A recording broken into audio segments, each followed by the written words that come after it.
Pinatay kami di ba? Nagdamdam ako. Sabi niya kasi, uso na daw yung reality shows. I thought then that was such a flimsy reason. Iniyakan ko pero privately.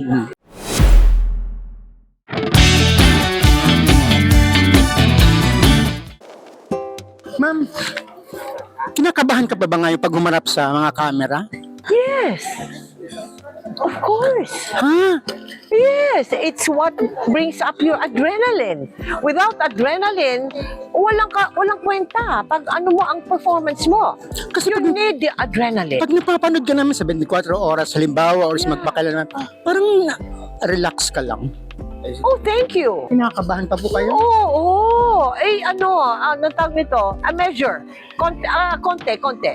Hindi pwedeng wala. Ayaw ko sa akin yun, ha? Hindi pwedeng wala. Pag ako humarap sa'yo, kahit ngayon, harap kita, meron akong kaba. Hindi ka bang takot? Hindi takot yun. Excitement. I think it's more yung excited ka. I'm excited to talk to you. I'm excited to listen, to hear your questions. I'm excited to answer your questions. Ganon. Kasi kung wala lang, hindi, tawag doon sa ganon, wala yung essence ng ginagawa mo. Ma'am, ano yung naitanong na to kanina, yung pinaka-memorable mo sa 23 years ng magpakailanman na storya at ano yung na-attach ka? Una muna yung kwento ni Alden, di ba, na nag-alaga siya ng 2 magulang niya na may mental problem. Alam mo, eventually, siya rin nagkaroon din. Lumabas din yung mental problem sa kanya. So, isa yon.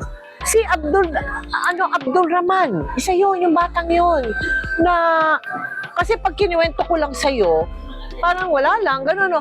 Pero pag napanood mo kasi yung episode, yung tatamaan ka talaga dun sa kwento niya eh. Yung bata-bata, siya yung naging padre de pamilya, yung tiniis niya lahat ng, yung ganun ba? Yun, isa pa rin yun na, so much so, Arniel, alam mo, nung tapos na, usually yan, pag tapos na yung aming interview. Yun, hindi. Tumindig ako, at I extended my arm and I said, hug me. Kasi Naramdaman mo? naramdam ko yung nung bata. Yes.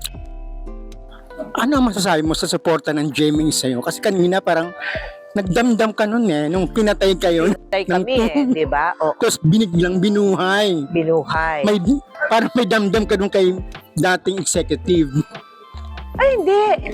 Noon yun. Nung pinatay. Siyempre, tao lang ako Nagdamdam ako. Siyempre, kasi hindi ko naintindihan yung dahilan.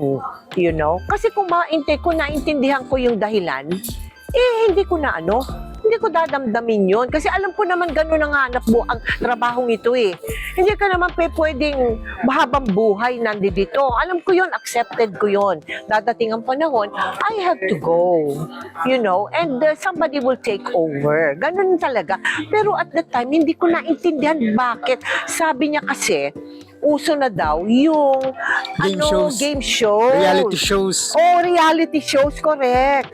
Ako naman, ang isip ko noon, hindi naman pwedeng, yun lang ang papanoorin ng mga tao, di ba? I thought then that was such a flimsy reason.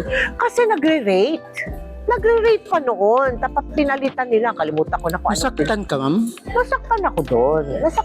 Iniyakan mo yun, ma'am? Iniyakan ko, pero privately. Privately lang. Para yung namatayan ka ng isang mahal mo sa buhay. Napamahal na sa'yo. Siyempre. At saka ang hirap ko dun napakahirap gawin nung unang magpakailanman kesa ngayon. Noon, bumabiyahe kami outside Metro Manila. Every week, alam mo ba, wala akong weekend.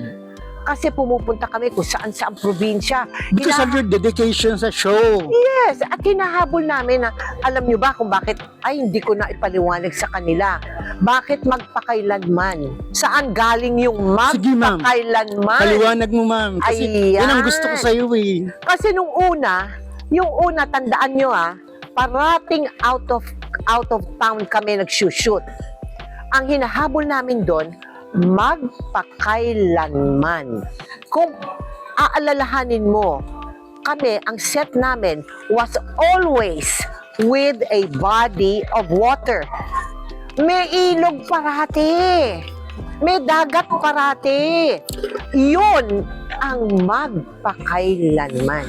Ay, parang may may kwento sa likod. Yes! Ang buhay ng tao, magpakailanman.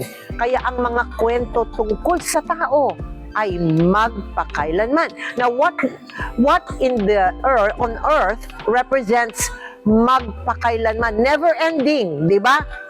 Tubig. Ang ilog nakadugtong sa dagat, ang dagat nakadugtong sa waterfalls, dugtong-dugtong yung ilog.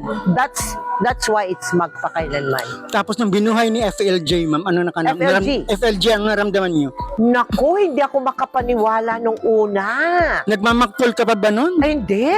Hindi. Pagbubutihan ko, papakita ko sa kanila na nagkamali sila nung tinanggal ng 2 years. O, tinapakita And ko here na. we are. And here we are. Diba? Pagbubutihan namin para, yun. Ang sarap ng ganun, no? May bawi ka. Kasama ka sa tagumpay. Hindi, tsaka may bawi. May bawi yung yung kalungkutan mo, yung mo talagang may bawi. Ang dami yung sasabing magpakailanman ang istorya ng buhay mo. Oo. Ayaw mo bang isabuhay ang magpakailanman ang buhay mo? I-ere? Alam mo, ang buhay ko, alam naman ninyo. Bakit pa natin i-ere? Mag-ere tayo ng mga kwentong talagang kapupulutan ng aral, ng inspirasyon, ng yung gano'n, ang mas maganda. Diba? Alam nyo na ako eh. Pag-usapan na natin yung anniversary episode po. Okay. Gaano po ito ka-espesyal? Abay, 23 years. Hindi pa ba special yan? Oh, talagang pinaghirapan at talagang ngayon lang yata, hindi. Iilan lang naman yung episode namin na dalawa. Which means, the story is so nice, is so good. Ayaw naming